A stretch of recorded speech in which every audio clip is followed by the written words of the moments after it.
Hello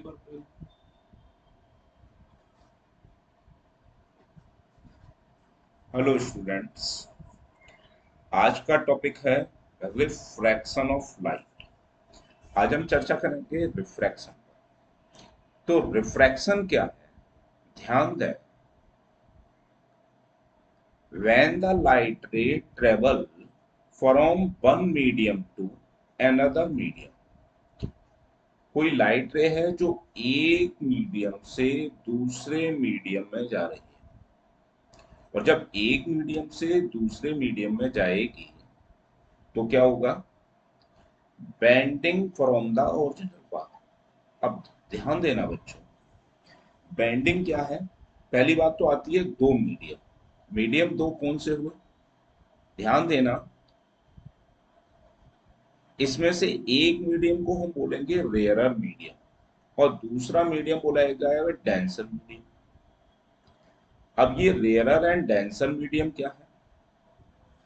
rarer medium वो medium जिसकी refractive index या optical density is greater than another medium, that medium is called denser medium। denser medium क्या है? जिसकी optical, अब ध्यान देना यहाँ पर दो बार शब्द आए हैं, एक डेंसिटी और ऑप्टिकल डेंसिटी। डेंसिटी क्या होती है? पैकिंग ऑफ द मॉलिक्यूल्स, जिसके मीडियम के मॉलिक्यूल पास पास पैक, तो ऐसे मीडियम को हम क्या बोलते हैं? Denser medium. और जिसके मॉलिक्यूल की पैकिंग लूज हो वो मीडियम क्या कहलाएगा? Rarer medium. जबकि optical density not depend the packing of the molecule, optical density depends the speed of. Optical density क्या है? जो उस मीडियम में लाइट रे की स्पीड पर डिपेंड करेगी। अगर किसी मीडियम में लाइट रे की स्पीड ज्यादा है in comparison to other medium, तो वो मीडियम रेयरर मीडियम होगा।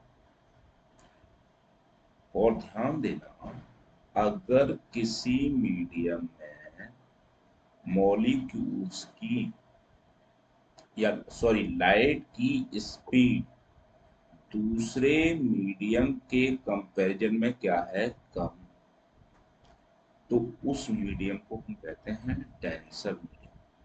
बच्चे मॉलिक्यूल्स की पैकिंग से समझते हैं कि जिसकी डेंसिटी ज्यादा है दैट इज डेंसर मीडियम, और जिस मीडियम की डेंसिटी कम है दैट इज द रेयर। लेकिन यहाँ कुछ ऐसी कंडीशंस फंसेंगी बेटा जो तुमको परेशान करेगी।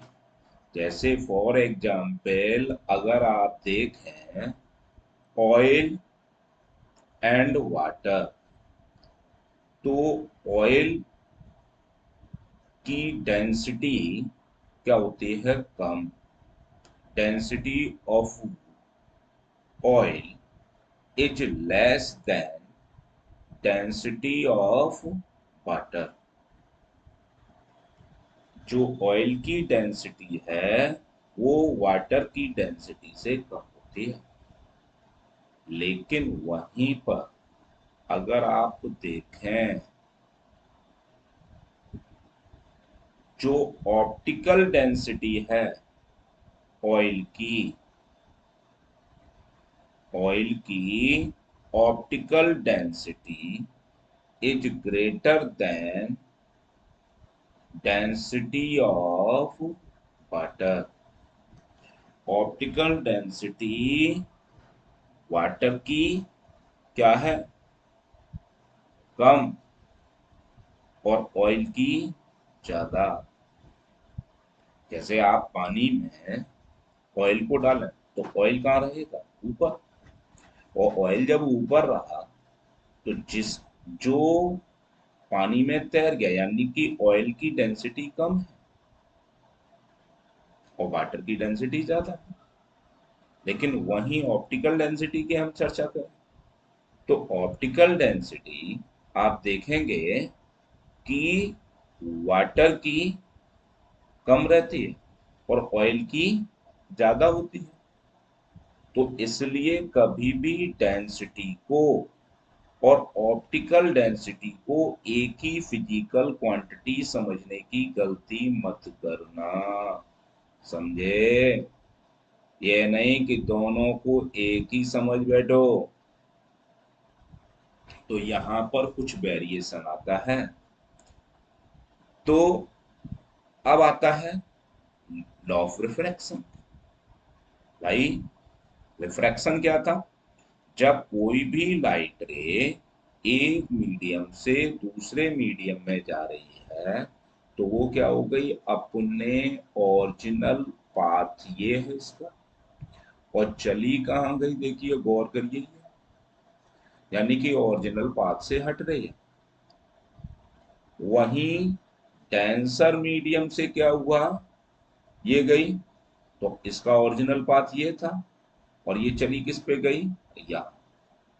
तो बच्चे सोचते हैं लाइट बड़ा कठिन है, अरे भाई लाइट में ये डायग्राम कैसे बनेगा, जो डायग्राम। तो ध्यान देना, यहाँ पर लाइट से सरल कोई टॉपिक नहीं है, अगर उसमें केवल रेखा चलाना सीख लो। रेखा चलाना क्या है?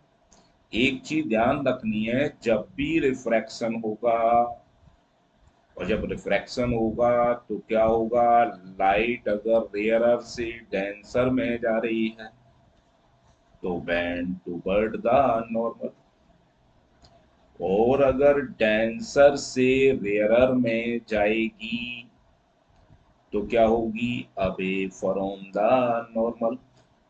बात समझ में आई? अब जो लाइट रे आई सरफेस पर सेपरेटिंग मीडियम की बाउंड्री पर टकराई, तो इस लाइट रे को हम क्या बोलेंगे, इंसिडेंट रे। जब अपना पाथ से चेंज हुई, फिनोमेना कौन सा हुआ, रिफ्रैक्शन, तब हम इसको क्या बोलेंगे, रिफ्रैक्टेड रे। ठीक है। नॉर्मल क्या है, इन द इंसिडेंट पॉइंट।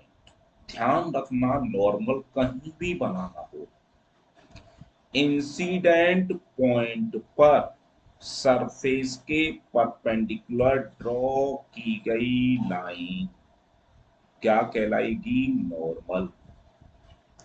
अब गौर करो, यहां पर ये नॉर्मल ये हो गया, ठीक। अब इंसिडेंट रे नॉर्मल के साथ जो एंगल बनाए, इस एंगल को बोलेंगे एंगल ऑफ इंसिडेंस। रिफ्रैक्टेड रे नॉर्मल के साथ जो एंगल बनाएगी, उस एंगल को हम क्या बोलेंगे, रिफ्रैक्टेड एंगल। ध्यान देना, या एक विशेष पॉइंट, यहां पर जब लाइट रे रेयरर से डेंसर में जाएगी तो इंसिडेंस एंगल बड़ा और एंगल ऑफ रिफ्रैक्शन छोटा, यानी कि angle of incidence is greater than angle of refraction. लेकिन जब लाइट रे कहाँ जा रही है, डेंसर टू रेयरर, तो angle of incidence is smaller than angle of refraction.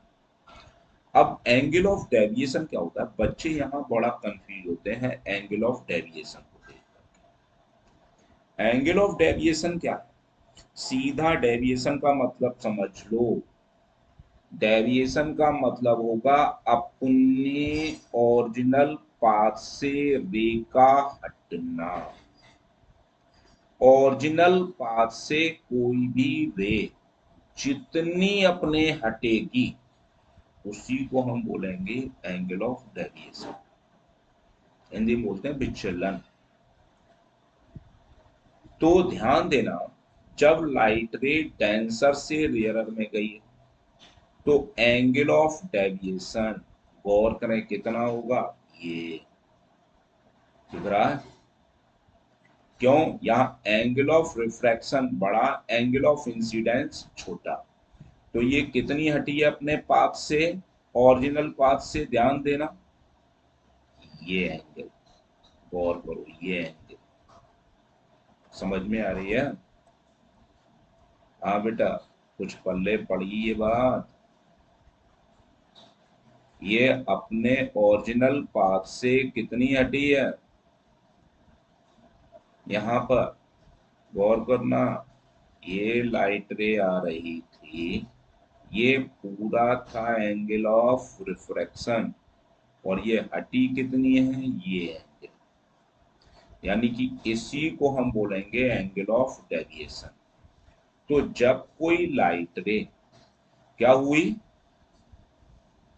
Denser से रेयरर में जाएगी तो एंगल ऑफ डेविएशन क्या होगा, आर माइनस आई। लेकिन वही लाइट रे जब रेयरर से डेंसर में जाएगी तो एंगल ऑफ डेविएशन कितना होगा, आई माइनस आर। तो एंगल ऑफ डेविएशन समझ में आया? अरे भाई बोलोगे, एंगल ऑफ डेविएशन समझ में आया? अपने ओरिजिनल पाथ से रेखा हटना। अच्छा, एक क्वेश्चन मेरा बन रहा है यहाँ पर, मैं जरा सा पूछूंगा बच्चों से, गौर करना। अगर कोई लाइट रे मिरर है, प्लेन मिरर, ठीक है, तो जब फिनोमेना हुआ रिफ्लेक्शन का, ठीक है, ये लाइट रे आई, फिनोमेना कौन सा है, रिफ्लेक्शन का। और रिफ्लेक्शन का आपने पढ़ा है, जब लाइट रे कोई आती है तो उसी मीडियम में, सेम मीडियम में वापस लौट गई, और जब वापस लौटी तो रिफ्लेक्शन के फिनोमेना में एंगल ऑफ डेविएशन कितना होगा, बताएगा कोई?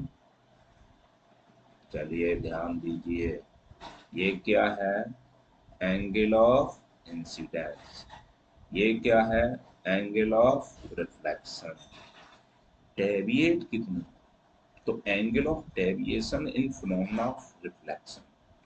गौर करना, आपने रिफ्लेक्शन के दो लॉ पढ़े थे, the incident ray, reflected ray and normal lie in the same plane. ये पहला लॉ था, incident ray, refracted reflected ray and normal lie in the same plane. दूसरा लॉ आपने क्या पढ़ा था कि angle of incidence equal to angle of reflection. तो रिफ्लेक्शन के फिनोमेना में एंगल ऑफ डेविएशन कितना होगा, गौर करना यहां से, ये कौन सी रे है, इंसिडेंस, ये रे कैसे आ रही है, गौर करो, ये आ रही है।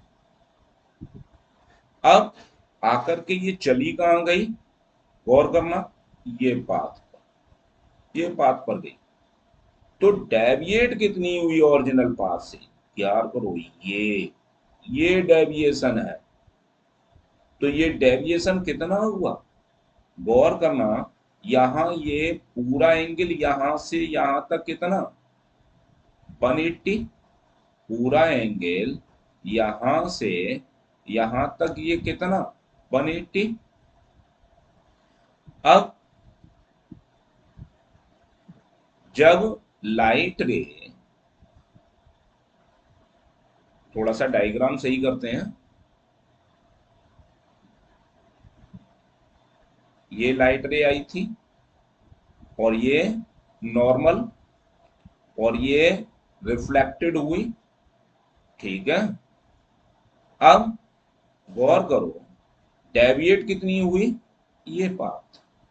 तो अगर पूरा एंगल हम देखें इस पाथ से, ओरिजिनल पाथ से ये आई और आकर के ये गई, तो ये पूरा एंगल कितना बैठेगा, यहां से यहां तक 180। तो डेविएट कितनी हुई, तो डेविएट कितनी हुई, गौर करना, ये एंगल है आई, ये एंगल है आ, तो ये कितना आया 180 माइनस आई प्लस आ। तो हम in the phenomena of reflection angle of deviation क्या बोल सकते हैं, चूंकि आई और आर बराबर, तो 180 माइनस 2i कहें या 180 माइनस 2r। तो अगर किसी बच्चे से अगर तुमसे ये पूछा जाए कि रिफ्लेक्शन के फिनोमेना में आपका एंगल ऑफ डेविएशन कितना होगा, तो 180 माइनस 2i या 180 माइनस 2r, ये चीज आपको दिमाग में रखनी है। ठीक है, तो अब हम चल रहे थे, तो एंगल ऑफ डेविएशन क्लियर हो गया आपके या नहीं, ये चीज क्लियर हुई। अब हम चर्चा किस पे कर रहे थे, रिफ्रैक्शन पे। तो रिफ्रैक्शन के क्या लॉ हैं, दो लॉ। पहला लॉ क्या है, गौर करो, पहला लॉ है द इंसिडेंस रे, रिफ्रैक्टेड रे and normal lie in the same plane at the point of incidence। पहला लॉ क्या है, इंसिडेंस रे, ये इंसिडेंस रे, ये रिफ्रैक्टेड रे, and normal lie in the same plane at the point of incidence। दूसरा लॉ क्या है, लॉ ऑफ रिफ्रैक्शन, 10, इसको हम दूसरे लॉ को क्या बोलेंगे, स्नेल्स लॉ। दूसरे लॉ को हम स्नेल्स लॉ भी बोलते हैं। अब स्नेल्स लॉ क्या है, गौर करना, the sine of angle of incidence, ये क्या है, एंगल ऑफ इंसिडेंस, उसके क्या है साइन, और ये sine of angle of reflection. तो क्या बोलेंगे, the ratio of sine of angle of incidence to the sine of angle of refraction for a given wavelength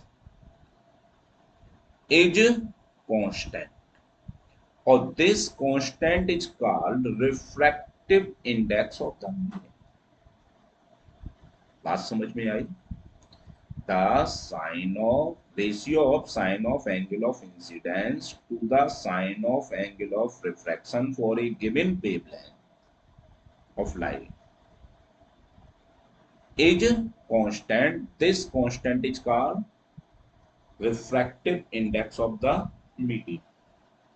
लेकिन बेटा कोई मुझे बताएगा, ये लॉ एक कंडीशन पे आकर के सफल नहीं होता, एक कंडीशन इसमें गड़बड़ है, जिससे हम किसी भी मीडियम की रिफ्रैक्टिव इंडेक्स फाइंड नहीं कर सकते हैं। बोलोगे, चलो गौर करो, कहाँ ये लॉ फेल हो जाता है। ध्यान दें, अगर कोई लाइट रे किसी सरफेस पर परपेंडिकुलर इंसिडेंट हो रही है, क्या है, सरफेस के परपेंडिकुलर गिर रही है, तो होता क्या है, वो विदाउट डेविएट हुए अपने ओरिजिनल पाथ पर चली जाएगी। समझे, वो क्या होगी, विदाउट डेविएट हुए अपने ओरिजिनल पाथ पर चली। अब इस कंडीशन एंगल ऑफ इंसिडेंस कितना, भाई गौर करो, यहां पर एंगल ऑफ इंसिडेंस रे ये है और नॉर्मल भी ये जा रहे हैं, दोनों क्या है, पैरेलल। तो एंगल ऑफ इंसिडेंस कितना हुआ यहां पर, गौर करना, एंगल ऑफ इंसिडेंस 0 और एंगल ऑफ रिफ्रैक्शन भी 0। तब म्यू इक्वल टू क्या होगा, sine I upon sine are, that equal to sine 0 बटे sine 0, that equal to infinite. और ऐसा बेटा कोई मीडियम नहीं है जिसकी रिफ्रैक्टिव इंडेक्स इनफाइनाइट हो। तो इस कंडीशन पर ये लॉ फेल होगा। अब गौर करेंगे हम, ध्यान देना, यहाँ एक ही फार्मूले से पूरी रे ऑप्टिक्स खत्म होगी। केवल हमको दो कंडीशन ध्यान रखनी है। पहली कंडीशन ध्यान देनी है कि जब भी कोई लाइट रे रेयरर से डेंसर में जाएगी तो band toward the normal, denser से रेयरर में जाएगी तो अवे फ्रॉम द नॉर्मल। दूसरा फॉर्मूला ध्यान देना, जिसको बच्चे बहुत कठिन समझते हैं इस चैप्टर को, बहुत इजी है। 10th का तो समझ लो यहाँ तक लगभग एक चैप्टर लगभग 70% खत्म होने पे जा रहा है। 1 म्यू। अब ये 1 म्यू 2 हम लिखेंगे कैसे, आपको ध्यान दे।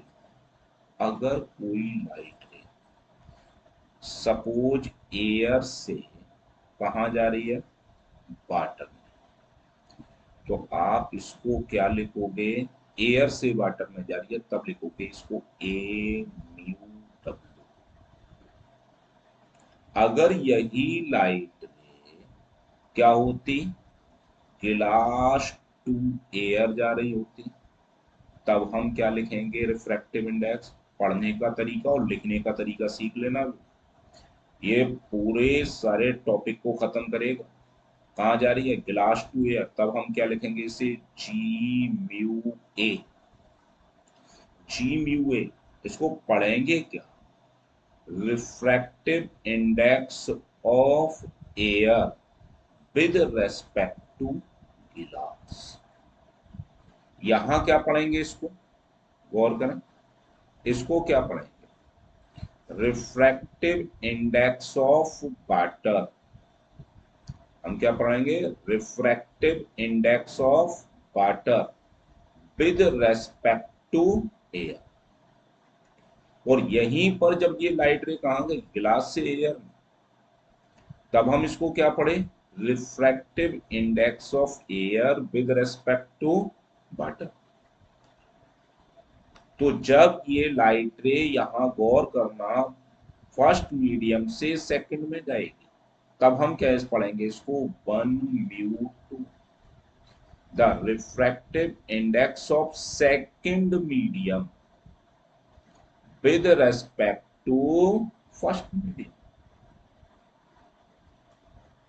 ठीक है, तो दैट इज इक्वल टू क्या होगा, sine I upon sine are. That is equal to, हम क्या लिखें, μ2 upon μ1। That is equal to B1 upon B2, that λ1 upon λ2। अब ये μ2 क्या है और μ1 क्या है, इसको समझे पहले। μ2 एंड μ1, इसको हम बोलते हैं एब्सोल्यूट रिफ्रैक्टिव इंडेक्स। ध्यान दें, अगर लिखा होगा, गौर करना, μ2, तो हम क्या लिखते, C अपॉन B। इसको, ये भी रेस्पेक्ट में, लेकिन ये किसके रेस्पेक्ट में है, विद रेस्पेक्ट टू वैक्यूम या एयर, हम दोनों बोल सकते हैं। क्योंकि यहां हम करेंगे क्या, जो रिफ्रैक्टिव इंडेक्स हम एयर की लेंगे वही वैक्यूम की लेंगे, वही एयर की मानेंगे। तो हम बोलेंगे क्या, रिफ्रैक्टिव, तो इंडेक्स ऑफ सेकंड में, या absolute refractive index of second medium, तो क्या बोलते हैं, C अपॉन B। तो the ratio of speed of light in vacuum to the speed of light in second medium. तो ऐसे एब्सोल्यूट रिफ्रैक्टिव इंडेक्स की डेफिनेशन क्या बनेगी, the speed of light in vacuum, the ratio of speed of light in vacuum to the speed of light in medium is called absolute refractive index of the medium। एक चीज समझ लो, ये refractive index of the medium, ये भी depend करेगी। मालूम है किस किस पर डिपेंड करती है? Refractive index of the medium किस किन चीजों पर डिपेंड करती है? चलिए ध्यान दीजिए। Refractive index of the medium किस पर डिपेंड करेगी? First, wavelength of light. किस पर डिपेंड करेगी? Wavelength of light. दूसरा किस पर डिपेंड करेगी? Temperature of the medium. ध्यान देना, अगर किसी भी, जैसे आप जानते हैं कि जो वेवलेंथ है लाइट की, वो सबसे ज्यादा किसकी? रेड की। और सबसे कम वायलेट की। तो रिफ्रैक्टिव इंडेक्स, गौर करें, सबसे ज्यादा किसकी? वायलेट की। और सबसे कम रेड की। ठीक है, तो पहली चीज रिफ्रैक्टिव इंडेक्स इस पर डिपेंड करेगी, वेवलेंथ ऑफ लाइट। और दूसरा टेम्परेचर पर। जैसे जैसे टेम्परेचर इंक्रीज होगा, the refractive index of the medium is decreases. जो मीडियम की रिफ्रैक्टिव इंडेक्स है वो क्या होगी? डिक्रीज होगी। तो ये दो चीजों पर डिपेंड करेगी। तो ये भी ध्यान रखना, कॉम्पिटिटिव जब क्वेश्चन आप सॉल्व करोगे तो वहां पर इन चीजों की जरूरत पड़ेगी। ठीक है, तो refractive index, absolute refractive index clear हो गई। ठीक, तो मैं फॉर्मूला बता रहा था रिफ्रैक्शन का, तो गौर करें, जब स्नेल्स लॉ जिस कंडीशन पर हमें सॉल्व ना हो, यहां से रिफ्रैक्टिव इंडेक्स फाइंड ना हो, तब हम क्या करेंगे? 1 म्यू 2 बराबर sine I upon sine are that is equal to mu 2 upon mu 1 that is equal to D 1 upon V 2 that is equal to lambda 1 upon lambda. तो म्यू 2 क्या है? Refract absolute refractive index of second. Mu 1 को क्या पढ़ेंगे हम? Absolute refractive index of first medium. B 1 को क्या पढ़ेंगे? Speed of light in first medium. B 2 को क्या पढ़ेंगे? Speed of light in second medium. Lambda 1 को क्या पढ़ेंगे? Wavelength of light in first medium. Lambda 2 क्या पढ़ेंगे? Wavelength of light in second medium.